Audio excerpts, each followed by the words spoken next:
China stocks fall as the 3-month ban on selling stocks is over. Remember me talking about this 3 months ago saying, hey, when you're a communist regime, it's a wonderful thing, right? Because you don't have to worry about, well, what's the market going to do? How can I stimulate the market? On and on it goes. You just say, hey, we're going to stop the market from going down. How are you going to do that? We are going to institute a ban. You can't sell any stocks. Well, that'll stop the market from going down, right?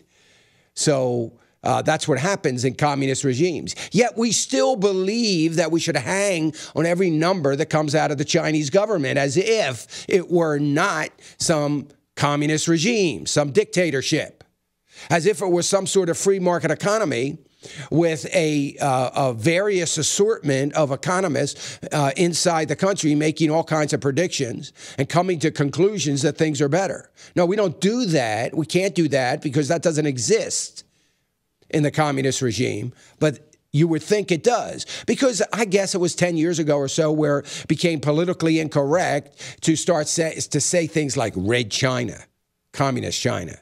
Right? So all of a sudden, there's been this kind of normalization of China. Hey, this is the largest growing economy and all the numbers or this, that, or the other thing, as if we should believe everything that's coming out of this regime.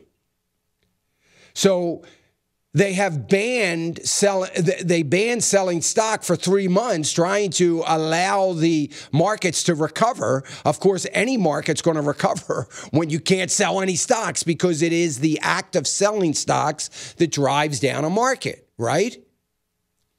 Anyway, so China is up.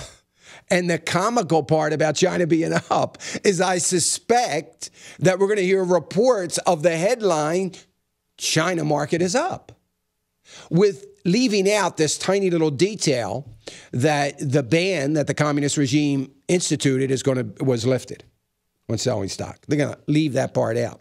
So probably in about a week's time, if the market were to continue to go down, we'll say we'll forget the whole part about the ban being lifted. That'll be nowhere in sight.